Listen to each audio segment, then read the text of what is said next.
Oro, oro. Andata al bar 1,25 al pezzo. Sta golosità. Cappuccino bello caldo. Ve lo sorseggiate mentre guardate YouTube. Dunque, eravamo rimasti.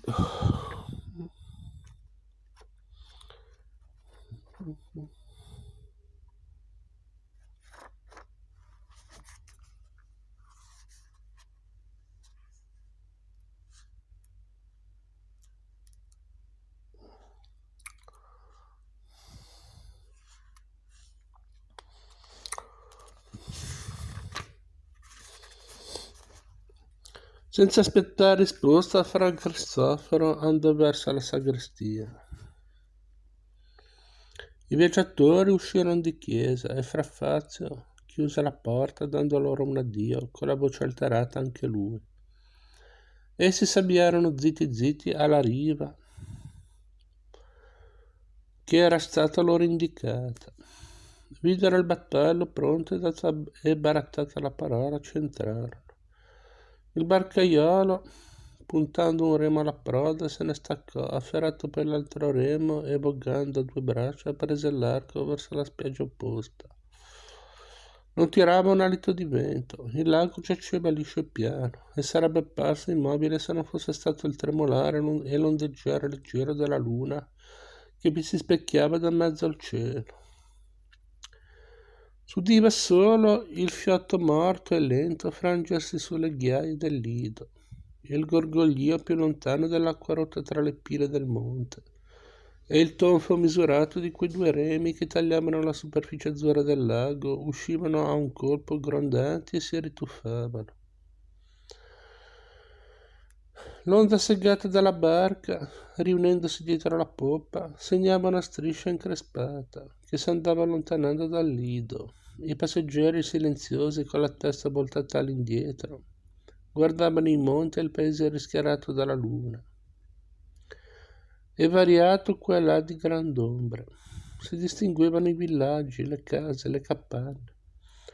Il palazzato di Don Rodrigo con la sua torre piatta, elevato sopra le casucce ammucchiate alla falda del promontorio, pareva un feroce chiarito nelle tenebre, in mezzo a una compagnia d'addormentati, vegliasse meditando un delitto. Lucia lo vide e rabbrividì, scese con l'occhio giù per la china, fino al suo paesello. Guardò fissa all'estremità, scoprì la sua casetta. Scoprì la chioma folta del fico che sopravanzava il muro del cortile. Scoprì la finestra della sua camera e, seduta com'era nel fondo della barca, posò il braccio sulla sponda, posò sul braccio la fronte, come per dormire, e pianse segretamente. Addio monti, sorgenti dall'acqua ed elevati al cielo. Cime inuguali, note a chi è cresciuto tra voi e impresse nella sua mente. Non meno che lo sia l'aspetto dei suoi più familiari, torrenti dai quali distingue lo scroscio, come il suono delle voci domestiche, ville sparse e biancheggianti sul pendio, come branchi di pecore pascenti. Addio, quanto è triste il passo di chi cresciuto tra voi se ne allontana. Ho la fantasia di quello stesso che se ne parte volontariamente tratto dalla speranza di fare altrove fortuna. Si disabbelliscono in quel momento i sogni della ricchezza. Egli si meraviglia d'essersi potuto risolvere e tornerebbe allora indietro se non pensasse che un giorno tornerà dovizioso. Quanto più s'avanza nel piano, il suo occhio si ritira disgustato e stanco da quell'ampiezza uniforme. L'aria gli par gravosa e morta, si inoltra mesto e disattento nelle città tumultuose. Le case aggiunte a case, le strade che sboccano nelle strade, pare che gli levino il respiro. E davanti agli edifici ammirati dallo straniero, pensa con desiderio inquieto al campicello del suo paese, alla casuccia a cui ha già messi gli occhi addosso da gran tempo e che comprerà tornando ricco ai suoi monti, Addio casa natia dove sedendo con un pensiero occulto si impara a distinguere dal rumore dei passi comuni il rumore d'un passo aspettato con un misterioso timore. Addio casa ancora straniera, casa sogguardata tante volte alla sfuggita, passando e non senza rossore, alla quale la mente si figurava un soggiorno tranquillo e perpetuo di sposa.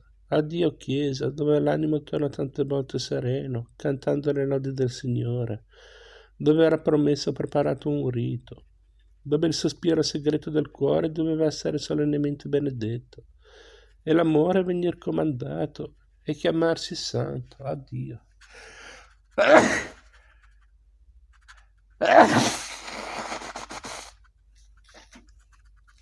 Scusate, raffreddore pazzesco. Chi dava a voi tanta giocondità e per tutto, e non turba mai la gioia dei suoi figli, se non per prepararne loro una più certa e più grande. Di tal genere, se non tali appunto, erano i pensieri di Lucia e poco diversi i pensieri degli altri due pellegrini, mentre la barca li andava avvicinando alla riva destra dell'Adda. Almeno Don Rodrigo era un uomo. I fuggitivi giungono a Monza, la monaca di Monza. O tu che senza cervello hai messo il cuore sotto il cappello. L'urtare della barca contro la proda, dall'altra parte del lago, scuote Lucia che dopo aver asciugato in segreto le lacrime, alza la testa come se si risvegliasse. Scesi a terra i tre fuggiaschi ringraziano tristemente il barcaiolo. Di che cosa? Risponde quello. Siamo qua giù per aiutarci l'uno con l'altro. E ritira subito la mano, quando Renzo cerca di farvi sdrucciolare qualche quattrinello. Un baroccio è lì pronto ad attenderli. Il conduttore aiuta a salire da una voce alla bestia una frustata e via. Giungono a Monza alle bar del sole, nemmeno il barocciaio accetta del denaro. Egli, al pari del barcaiolo, aveva in mira un'altra ricompensa più lontana ma più abbondante, quella celeste. Dopo una magra colazione in un'osteria, Renzo deve accomiatarsi dalle due donne e proseguire per Milano. E Lucia non riesce a trattenere le lacrime. Lo stesso barocciaio accompagna Agnese e Lucia al convento dei Cappuccini. Qui consegnano la lettera di Fra Cristoforo al padre guardiano, il quale, dopo aver letto con sorpresa e indignazione, si interessa subito alla faccenda ed esclama: non c'è che la signora. Né se la signora vuol prendersi questo impegno. Ed invita le donne a seguirlo, mentre s'avviano il frate di 10 passi più avanti. Agnese chiede al barocciaio chi sia questa persona. La signora, risponde quello, è una monaca. Ma non è una monaca come le altre, non è che sia la baddessa né la priora, che anzi a quel che dicono è una delle più giovani, ma è della costola d'Adamo. E i suoi del tempo antico erano gente grande, venuta di Spagna, dove sono quelli che comandano, e per questo la chiamano la signora, per dire che è una gran signora. E tutto il paese la chiama con quel nome.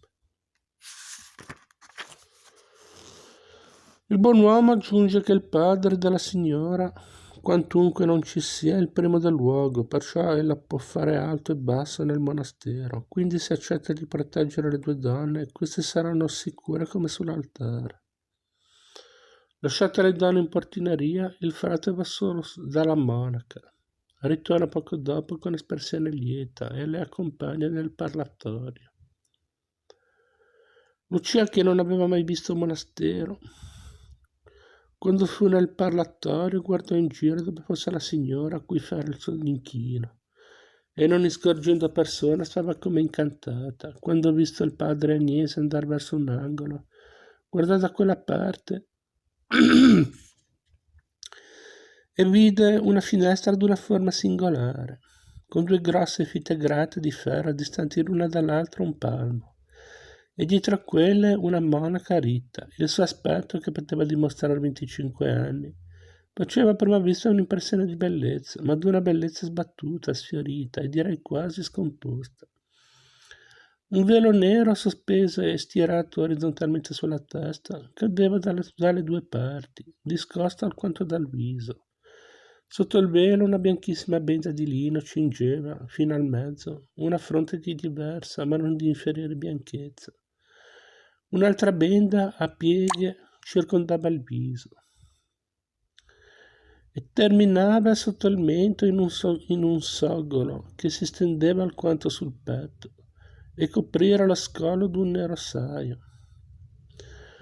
Ma quella fronte si raggrinzava spesso come per una contrazione dolorosa, e allora due sopraccigli neri si ravvicinavano con un rapido movimento. Due occhi neri anch'essi. Si fissavano talora in viso alle persone con un'investigazione superba. Talora si chinavano in fretta come per cercare un nascondiglio. In certi momenti un attento osservatore avrebbe argomentato che chiedessero affetto, corrispondenza, pietà.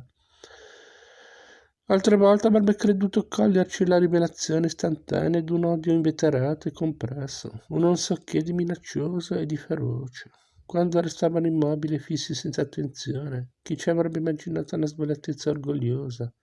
Chi avrebbe potuto sospettarci il travaglio d'un pensiero nascosto, d'una preoccupazione familiare all'animo e più forte su quello che gli oggetti circostanti?